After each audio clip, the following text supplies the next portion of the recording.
So let's have this problem.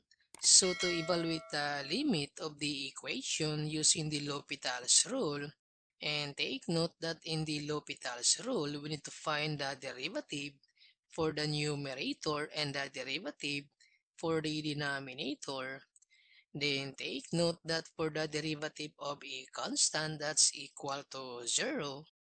So to find the derivative of 5, this is equal to 0. The derivative of 31, this is equal to 0. The derivative of 100, this is also equal to 0. Then for the derivative of 3x to the power 3, so multiply these two numbers, 3 times 3, that's 9, then x, minus 1 for the exponent, so x to the power 2.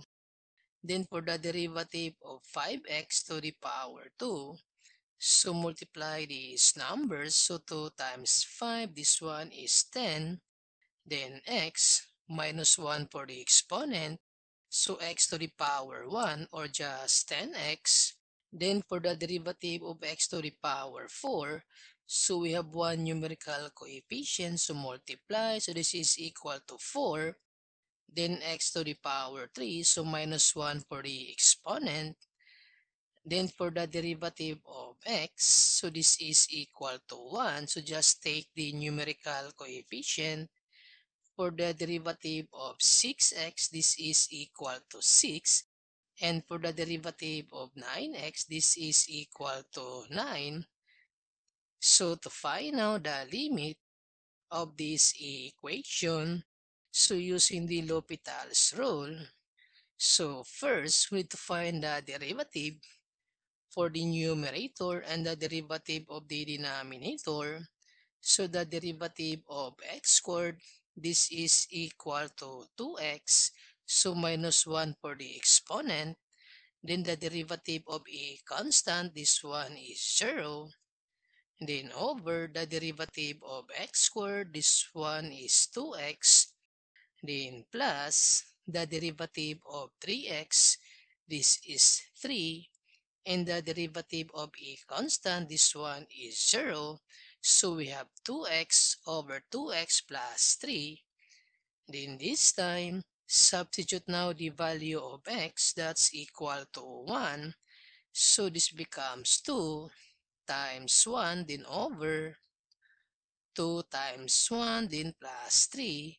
So we have 2 over 2 plus 3. So the limit is equal to 2 over 5. Then for this given, so using the L'Hopital's rule, so the derivative of x squared, this one is 2x.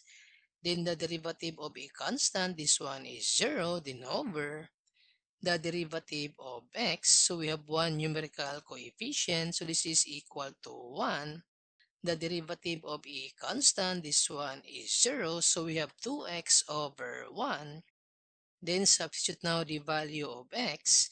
So we have 2 times 4 over 1.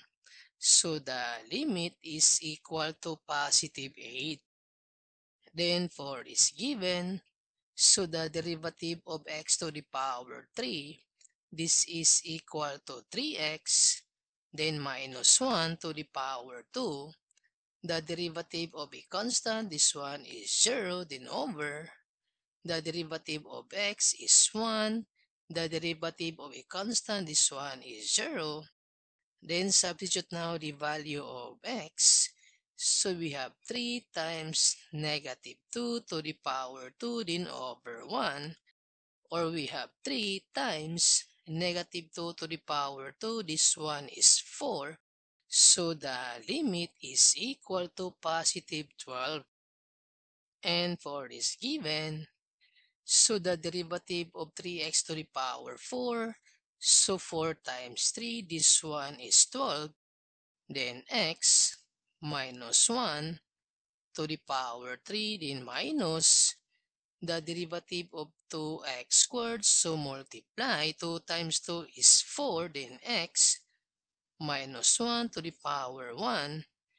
and this constant is 0 then over. So 5x squared, find the derivative. So multiply, this one is 15 then x minus 1 to the power 2 then plus the derivative of x is 1. The derivative of a constant, this one is 0. Then substitute now the value of x. So we have 12 times negative 1 to the power 3, then minus 4 times negative 1, then over 15 times negative 1 to the power 2, then plus 1. Then to simplify, so this is negative 1 times 12. That's negative 12. Negative times negative. This is positive 4, then over. Negative times negative, that's positive 1. And times 15, then plus 1. This one is 16. Then we have negative 8 over 16. So the limit is equal to negative 1 over 2.